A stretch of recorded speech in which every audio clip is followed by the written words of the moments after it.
नमस्कार, जय हिंद। मैं मोहन पाठक और आज बात करेंगे हम उत्तर प्रदेश में पंचायत चुनाव को लेकर क्या चर्चाएं चल रही हैं। आपको बता दें कि उत्तर प्रदेश में पंचायत चुनाव मई 2026 में जो उसका कार्यकाल है 5 वर्ष का वो पूर्ण होने वाला है।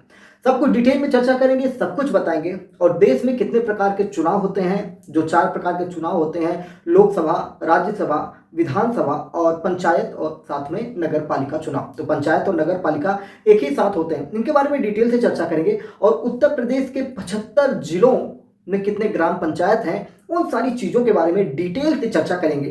तो जिन्हें चुनाव लड़ना है वो इस चीज़ को बड़े ध्यान से सुने, बाकी एस्पिरेंट जो हैं वो अपना तैयारी करते रहें। तो सबसे पहले हम बात कर लेते हैं भारत में होने वाले चारों चुनाव के बारे में। फर्स्ट, सबसे बड़ा चुनाव होता है लोकसभा चुनाव, जिसे हम पार्लियामेंट इलेक्शन भी कहते हैं।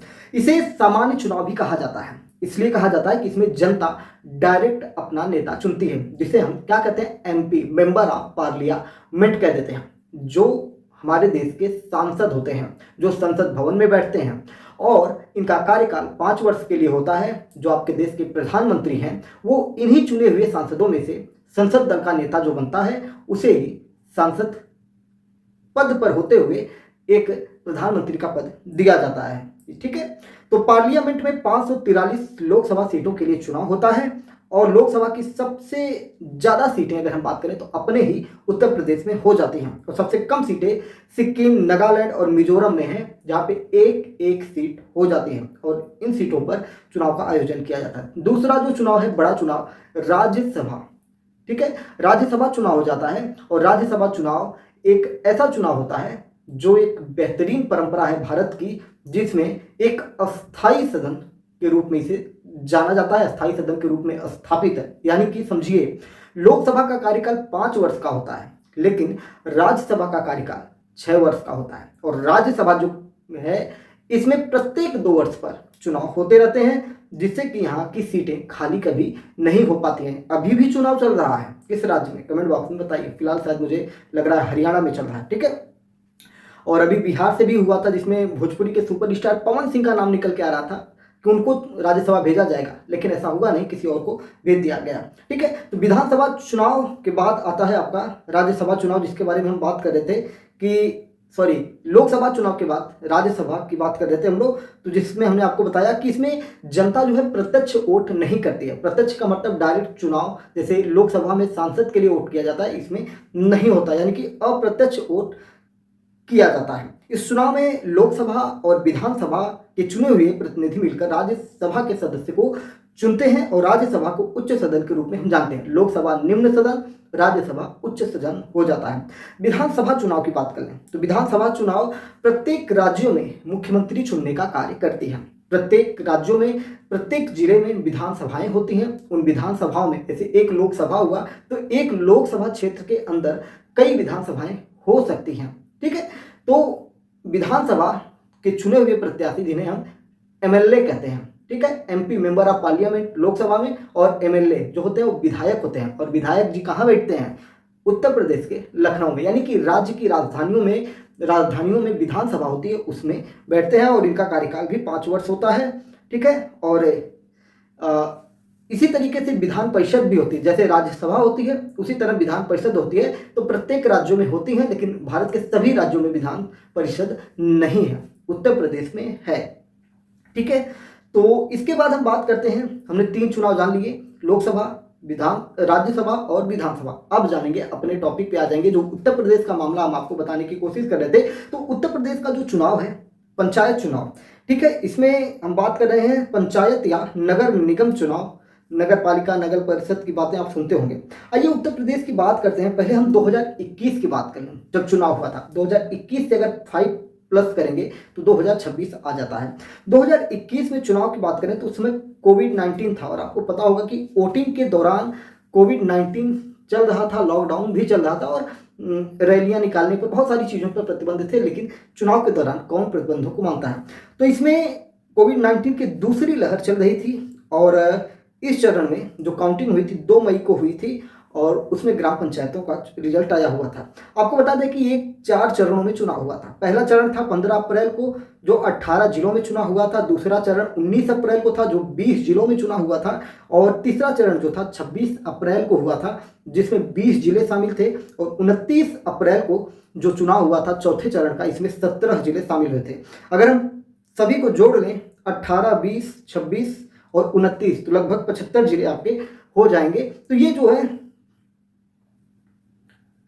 ठीक है, जो भी है इसको अगर हम देखेंगे तो ये चीज़ें आपके हो जाएंगी। और जो 75 जिले हैं भारत के, सॉरी उत्तर प्रदेश के, इन 75 जिलों में जो ग्राम पंचायतें हैं उसमें ये चुनाव हुए थे। ठीक है, 75 जिलों के अंदर जो ग्राम पंचायतें हैं उसमें चुनाव हुए थे 4 चरणों में। अब हम बात कर ले रहे हैं कि 2026 का जो पंचायत चुनाव है इसको लेके सरकार क्या कह रही है। थोड़ा हम इसको डिटेल में समझे कि जो सीटें हैं उनकी बात कर लें। तो जिला पंचायत सीटों की बात करेंगे तो 75 यानी कि 75 सीटें जिला पंचायत की हैं। जिला पंचायत वार्ड की बात करेंगे तो 3051 सीट है। और क्षेत्र पंचायत की बात करेंगे तो 826 सीटें हैं। और वहीं क्षेत्र पंचायत वार्ड की बात करेंगे तो 75,855 सीटें हैं। और ग्राम पंचायतों की बात करेंगे तो 57,695 सीटें हैं। अगर 5 गांव और जोड़ दिए जाए तो 57,700 सीटें हो जाएंगी। यानी कि 57,695 ग्राम ऐसे हैं, गांव ऐसे हैं जहां पे ग्राम प्रधान का चुनाव होता है, ग्राम पंचायत का चुनाव होता है।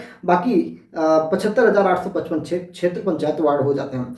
आपको बता दें कि सरकार चुनाव करवा क्यों ले रही है। तो इन सारी चीज़ों को लेकर बहुत सारी अटकलें हैं। पंचायत राज विभाग कह रहा है कि तैयारी नहीं है। राज्य निर्वाचन आयोग की ओर से जो पंचायती राज विभाग को पत्र लिखा गया था उसमें पूछा गया था कि भैया चुनाव का क्या लेखा जोखा है। तो पंचायत चुनाव के लिए आरक्षण निर्धारण कर सूची सौंपने की बात की जा रही है कि किन किन जगहों पे क्या क्या आरक्षण की व्यवस्था की जाएगी। और आरक्षण का निर्धारण करने के लिए पंचायती राज विभाग को एक कमेटी बनानी होती है। और कमेटी ही 2021 और 2015 के पंचायत आरक्षण के आधार पर 2026 के लिए आरक्षण निर्धारित करेगी। यानी कि किस सीट पर किस कास्ट के लोग चुनाव लड़ेंगे, कहाँ पे छूट देनी है, कहाँ पे सामान्य कर देनी है, उन सारी चीज़ों की बात की जा रही है। यानी कि आरक्षण निर्धारण की प्रक्रिया में अगर हम देखें तो 2 महीने का समय लगता है। लेकिन विभाग की ओर से अब तक कोई भी कमेटी का गठन ही नहीं किया गया। यानी कि चुनाव खींच कर लंबा जाने वाला है। और विभाग के उच्च पदों पर जो अधिकारी बैठे हैं उन्होंने कोई अभी बहुत ज़्यादा बात नहीं बताई है। उन्होंने ये कहा है कि पंचायत चुनाव की फिलहाल कोई तैयारी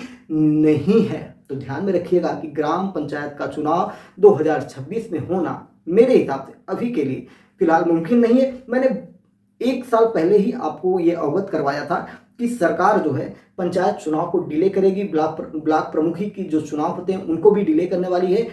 सरकार कुछ प्रोग्राम पे काम कर रहे हैं, उसको मैं बताना नहीं चाहूँगा। लेकिन हमें जहाँ तक उम्मीद है कि अभी 1 साल आपको इंतजार करना होगा। यानी कि जो ग्राम प्रधान अभी हैं उनका कार्यकाल बढ़ने वाला है, धीरे धीरे वो बढ़ जाएगा और वो लगभग 5.5 साल या 6 सालों के लिए प्रधान बन जाएंगे। ये चीज़ें बड़ी हो जाएंगी और उनके लिए कहीं ना कहीं राहत की बात होगी, क्योंकि उनको अब चुनाव लड़ने के लिए और मौका मिल जाएगा। और जो बचे कुछ काम उनको करवा लेंगे, जो चालाक प्रधान होंगे वो काम करवाएंगे इधर बीच में। और 6 महीने पहले तो आपका जो रुक जाता है, सारा बैलेंस रुक जाता है। पंचायत चुनाव के लिए अगर हम बात करें तो मतदाता सूची पुनरीक्षण SIR का काम 27 मार्च को पूरा होने की बात की गई है। और इसी दिन मतदाता सूचियों का अंतिम प्रकाशन भी किया जाएगा।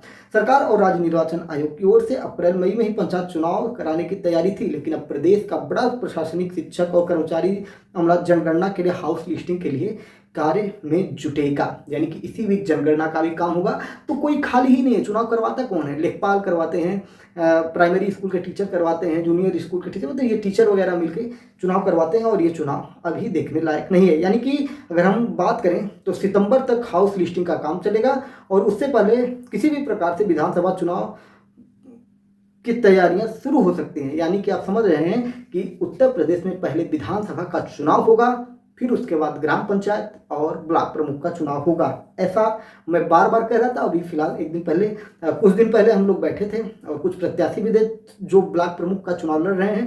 तो चर्चाओं में यही चल रहा था। तो हमने वहाँ पे ये बोला और सबको भी ये बातें अब धीरे धीरे पता चल चुकी हैं कि चुनाव आगे बढ़ रहा है। और वो चीज़ें देखिए छप के आ गई हैं।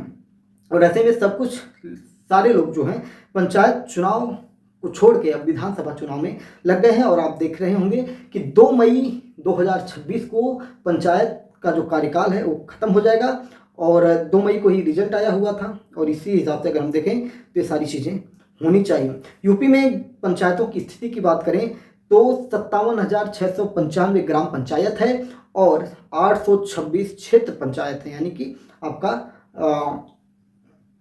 ब्लॉक जो होता है ब्लॉक प्रमुख के पोस्ट उसको देख सकते हैं और जिला पंचायत 75 हैं। ये सारी चीज़ें हो जाती हैं और इन सब चीज़ों को लेकर कोर्ट में भी बहस चली है। और उत्तर प्रदेश में पंचायत चुनाव को लेकर इलाहाबाद हाई कोर्ट का निर्वाचन आयोग से सवाल पूछा गया कि भैया चुनाव कब करवाओगे और अगर चुनाव कराना है तो चीज़ों को स्पष्ट करिए, सब कुछ बताइए कि कैसे क्या हो सके। ये याचिका डाली गई थी इलाहाबाद हाई कोर्ट में और ये याचिकाकर्ता थे इम्तियाज हुसैन। इन्होंने याचिका डाली थी जिसके बाद सुनवाई हुई थी और उसमें कोर्ट ने सारी चीज़ें पूछी। मामले की सुनवाई कर रहे थे जस्टिस अतुल श्रीधरन और जस्टिस सिद्धार्थ नंदन की डिवीजन बेंच की थी और कोर्ट इस मामले की अगली सुनवाई 25 मार्च को दोपहर 2 बजे करने वाली है। 25 मार्च को भी जो अपडेट आएंगे उसको भी हम बताएंगे क्योंकि पंचायत चुनाव पर हमारा नज़र बना हुआ है। भैया जो भी दर्शक हैं एमपीएस हिंदी के वो दिमाग में रख लें, कम से कम दर्जनों ग्राम पंचायतों के प्रधानों से हमारा इंटरव्यू आएगा, पॉडकास्ट आएगा। ये अभी से मैं आपको बता दे रहा हूँ और आना बिल्कुल तय है। तो एमपीएस हिंदी से जुड़ जाइए। ग्राम पंचायतों में क्या विकास हुए हैं क्या नहीं हुए हैं उन पे भी धीरे धीरे चर्चाएं की जाएंगी, लेकिन समय लगेगा और समय का निर्धारण हम खुद करेंगे। और किस प्रकार से सरकार की पॉलिसी होगी, जिस प्रकार से चुनाव की चीज़ें होंगी, उन सारी चीज़ों पर हम नज़र बनाए रखेंगे। कोशिश रहेगी कि पॉडकास्ट आए जो सीटिंग प्रधान है या जो मजबूत दावेदार प्रत्याशी होंगे उनकी चर्चाएं हम करेंगे। चैनल बनाए तो चैनल को सब्सक्राइब करके daily current affairs news analysis के लिए हमारे साथ जुड़ जाइए। जय नमस्कार, भारत माता की जय।